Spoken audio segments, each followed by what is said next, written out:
Now, when you're aquascaping an aquarium, you've got to consider both fashion and function. So this little arrangement here is quite functional. And the reason why I'm saying that is because you're getting a fair bit of access to light. So if there's your light source, then a lot of those corals on that little arrangement are getting direct access to light. It's got another little cave under here that looks sort of cool. So that's like quite a functional little arrangement.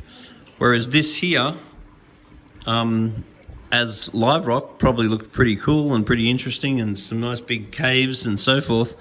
But the workability is relatively low because it basically leans that way, which means that it's going to be relatively hard to dress this particular reef with coral, because relatively all that is a dark spot.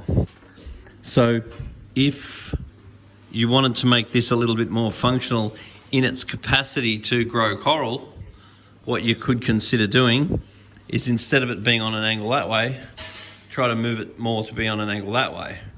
So therefore, you're going to be able to see the coral, and then the coral are going to have an amount of access to light. So that's what we call photosynthetic surface area. So we want to try to have a large photosynthetic surface area. So if we have a reef like that, we have a very large photosynthetic surface area because everyone has access to light. If we have a reef like this, we have very low photosynthetic surface area because only the top has access to light. And then if we have a reef that's too steep, then it's very hard to get good photosynthetic surface area. So a lot of people are also paranoid about not being able to clean the back of their aquarium.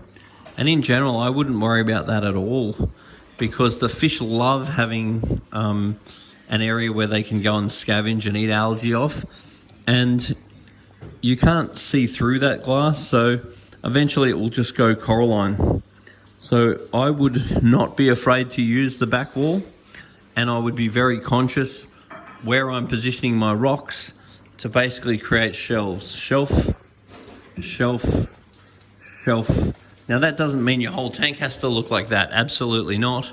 But just be aware of that principle when you are actually scaping your tank to maximize the amount of corals that you can have in the aquarium. And depending on the look that you're trying to create, it's very much your opinion that matters more than anything else.